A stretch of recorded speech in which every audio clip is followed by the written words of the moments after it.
लेकिन रावण का जो दिव्य दरबार है ना भैया, उसकी कुछ खास बात है। जब बहुत बड़े पदाधिकारी हम बन जाएं, सामर्थ्यवान बन जाएं, पावरफुल बन जाएं, तो जानते हो एक बात हमारे अंदर आ जाती है, सुनेंगे सबकी लेकिन करेंगे हम अपने मन की। रावण ने दरबार बुलाया, सबसे राय लेता है, तो जानते हो राय देने वाले भी अब समझदार हो गए हैं। वह वही राय देते हैं जो रावण सुनना चाहता है। सचिव वैद्य गुरु तीन जो प्रिय बोले भयास। अगर भयभीत होकर कोई आपको राय दे रहा है तो आपका सर्वनाश निश्चित है। रावण के साथ ये हुआ, सचिव भी राय वही देते हैं जो सुनना चाहता है। वैद्य सुखेन जैसे लंका में विराजते हैं।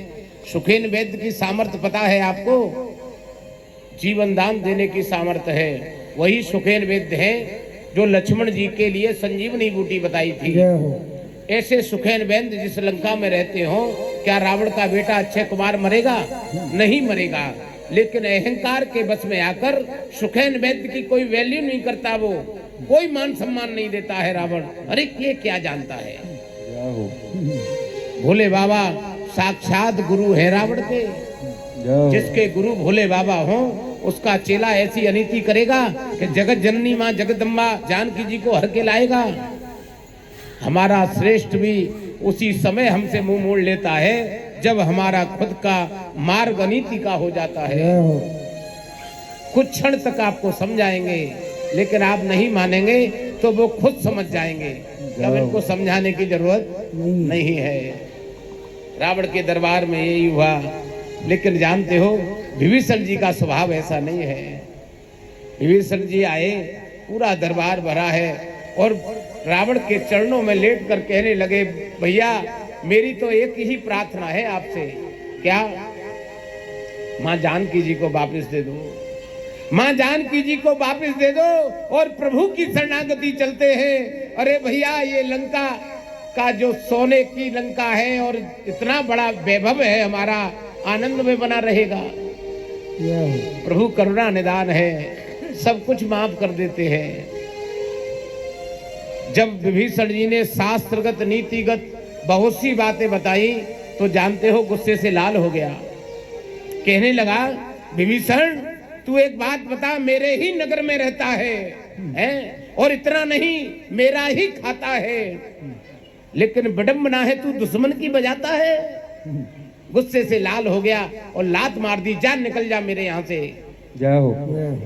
जैसे ही विभीषण जी को लात लगी, यहाँ पर भोले बाबा इस कथा को माँ पार्वती जी को सुना रहे हैं। देवी जो सज्जन पुरुष होते हैं, साधु होते हैं, अत्याचार कितना ही कर लेना, लेकिन अगर आपसे उनका नेह जुड़ा है तो आपके द्वारा किया गया अपराध भी भूलकर आपसे फिर भी श्रेष्ठ राय देंगे। लात लगने के बाद दोबारा विभीषण जी आए और चरणों को पकड़कर बैठ गए। भैया आप हमारे श्रेष्ठ हैं, लेकिन मैं आपसे फिर एक बार निवेदन करता हूं, प्रभु की शरणागति ही हमको बचा सकती है। लेकिन जानते हो रावण ने एक नहीं मानी और विभीषण जी को लंका से निकलने का आदेश दे दिया। विभीषण जी लंका से जा रहे हैं कहां? प्रभु की शरणागति। जैसे ही समुद्र को पार कर रहे हैं और प्रभु की शरणागति जा रहे हैं तो मन में बहुत आनंद हो रहा है। क्या आनंद हो रहा है जानते हो? जिन प्रभु के चरण कमलों की पादुकाएं भरत जी ले जाकर अयोध्या जी के सिंहासन पर विराज कर आनंद ले रहे हैं, जिन चरण कमलों की रज से अहिल्या जी तर गई, इतना नहीं जिन चरण कमलों से यह वन आनंद में बना, जिन चरण कमलों को मां जानकी जी ने हृदय में धारण कर रखा है। अरे मैं राक्षस कुल में जन्मा, लेकिन जानते हो मेरा कितना बड़ा सौभाग्य है, उन्हीं चरण कमलों के दर्शन साक्षात अपने नेत्रों से करूंगा। सौभाग्य को सराहा जाए। हम कितनी ही परिस्थिति में घिर जाएं, लेकिन ठाकुर की कृपा को कभी ना भूलें। कारण जो भी कुछ हमारे साथ घटित होगा वह हमारी लिखापड़ी में आया है, मिटेगा नहीं। हाँ, इनकी शरणागति रहकर उसको हम आनंद में बना करके झेल सकने की पावर आ जाएगी हमारे ऊपर कि हम उसको सह सकते हैं। विभीषण जी घर से निकाले गए हैं। हमारे आपके जीवन में यह घटना घटित हो और कोई हमको घर से बाहर निकाल दे तो हमारा मन आनंद में आएगा क्या? कदापि नहीं आएगा।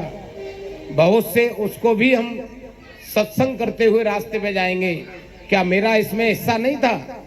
मैं भी तो उसका भाई हूँ, आधे का हकदार हूँ। बताओ, भरे दरबार में मेरी बेइज्जती कर दी। लेकिन यहाँ पर श्री विभीषण जी आनंद में हैं। उसके पीछे का एक ही कारण है, ठाकुर की शरणागति जब से हमारा मन लगता है ना, तो ये संसार की माया हमको घेर नहीं पाती है।